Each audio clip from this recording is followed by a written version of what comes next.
Let's boost your English skills. Hello, listeners. Welcome back to the Boost English podcast. I'm your host, Olivia.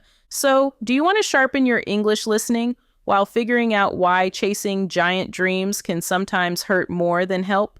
Then stick with us. Even if you miss a few words, no worries. We'll explain today's tricky vocabulary at the end so you get insight and practice in one go. Hey everyone, David here. Great to hang out with you again. Olivia, before we dive in, how was your morning? Pretty good. I tried a new coffee spot, but the latte art collapsed the moment I lifted the cup. How about you? I overwatered my desk plant. Again, it's basically swimming. But anyway, let's kick off our topic. Don't set big goals. Right, you heard that correctly. All your life people say, dream big, aim for the stars. But what if that shiny advice is quietly sabotaging you? Yeah, it sounds rebellious, but stay with us. We're not saying settle forever. We're saying there's a smarter path to real growth, and spoiler, it isn't pinning a huge number on your vision board and hoping for magic. First, let's dig into why oversized goals can backfire. Number one, they feel miles away. If your goal is to run a marathon, but you can barely jog a block, the gap looks like the Grand Canyon. That gap breeds discouragement instead of drive. Exactly. Our brains love quick wins. When results stay invisible for weeks, motivation tanks. Studies on habit formation show people stick with workouts when they rack up small daily victories, not when the finish line is 26.2 miles out. Another issue is pressure. A huge goal can morph into a silent bully whispering, "You're never doing enough." Something you once enjoyed turns into a scoreboard flashing, "Still losing." And don't forget comparison. Social media makes it worse. You post, "I'll write a novel this year," then scroll past someone flaunting their third bestseller. Suddenly your big goal feels tiny, and so do you. Decision fatigue is real too. Big goals spawn endless to-do lists. Choosing where to start can freeze you like a deer in headlights, so you default to doing nothing. Finally, failure hits harder. If the bar is sky high, any stumble feels fatal. People drop the entire goal after one off day, even if they'd made decent progress. Oversized goals often come with brutal timelines, like mastering coding in a month or learning Spanish in 10 days. The compressed deadline kills curiosity because every hour screams, "Catch up." Burnout is another trap. Sprinting nonstop toward a giant target makes rest feel illegal. You ignore fatigue signals until you crash, then blame yourself instead of the impossible plan. Big goals can be vague. Be successful sounds inspiring, but offers zero map. Without clear checkpoints, you wander, and wandering drains willpower. They also push you into all-or-nothing thinking. Miss 2 workouts and you scrap the program because perfection's dead. That binary mindset is poison. Plus, huge goals rarely fit real life. A parent with 2 jobs doesn't have the same bandwidth as a single college student. Goals that ignore context set you up for guilt. All right, let's talk alternatives. Shrink the target. Think in systems, not trophies. Instead of lose 20 pounds, aim to cook a vegetable-based dinner 3 times a week. The system repeats, the result follows. Exactly. Author James Clear calls this focusing on identity and habits. Act like a healthy eater each day, and weight loss tags along as a byproduct. Break goals into micro goals you can finish in one sitting. Need to learn English? Set a 5-minute listening streak every morning, not a vague, "be fluent by December." 5 minutes is so easy you can't say no. Use visual trackers. A chain of checked boxes fires dopamine. You'll want to keep the streak alive. Soon the chain itself becomes motivation. And celebrate tiny wins. After each study session, tell yourself, "Nice, I'm maintaining momentum," or share the streak with a friend. Positive reinforcement cements the habit. Last piece, review and adjust weekly. Systems thrive on feedback. If a micro goal's too hard, scale it down. If it's too easy, nudge it up. Dynamic targets keep your brain engaged. Also design your environment.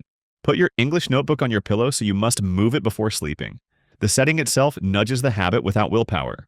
Stack habits. After brushing your teeth, listen to a 3-minute English news clip. Linking a new habit to an existing one erases choice paralysis. Anchor cues help too. A specific song can signal study time.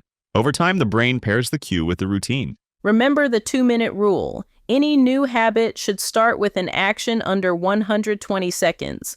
It keeps the door open on tired days. Reward loops matter. Celebrate with a mini dance or a sticker chart. Childish? Maybe. Effective? Definitely. Finally, track inputs, not outcomes. You can't fully control scale numbers or subscriber growth, but you can control how often you cook or upload. Okay, quick confession. I once declared I'd publish a self-help book in 6 months. Months later, I'd written 4 pages and hated them. The pressure turned writing into dread. Been there. I vowed to hit 1 million podcast downloads in a year. Instead of making better content, I obsessively refreshed analytics. Numbers crawled and my mood crashed. Looking back, my brain needed proof of progress. Replacing the monster goal with writing 200 words a day let me enjoy writing again. I finished a chapter in 2 weeks. My analytics obsession eased only when I set a rule. Produce, then close the dashboard for 48 hours. Quality climbed, and so did my mood. Bottom line, pressure blinds creativity. Small, steady metrics keep the spark alive. Absolutely. And if you've ditched a goal after slipping, you're not weak. You were just following a flawed rulebook. All right, listeners, let's switch gears and answer some of your questions. Sounds good. We picked 5 common ones. First question, isn't having no big goal just playing it safe? Not at all. You still have direction. You're just carving it into bite-sized steps you can actually chew. Second, how do I keep long-term vision without a giant goal? Link your micro goals to a theme. If your theme is creative life, daily sketching, monthly classes, and quarterly portfolio reviews, all point the same way. Third, what if small steps feel boring? Gamify them. Use timers, random challenges, or apps that level you up. Boredom fades when progress shines. Fourth, can I ever scale up? Absolutely. Systems are expandable. Once 5 minutes is effortless, double it. Growth compounds like interest. Fifth, how do I handle friends bragging about moonshot goals? Cheer them on, but remember you're running your own race. Your consistent lap beats occasional sprints. Great questions. Hey, David, ready for a rapid-fire follow-up round? You bet. Let's keep it rolling. What if micro goals feel too easy over time? Treat that as success. Level up gradually like adding weight at the gym. How do I track progress without turning it into another stress source? Use low-stakes methods. Colored squares on a calendar or a private note. Do tiny steps work for team projects? Yes, break the team goal into mini tasks, assign ownership, celebrate each delivery. Is public accountability useful? It can be. Posting a tiny daily habit on social media keeps you honest. Just keep the bar low.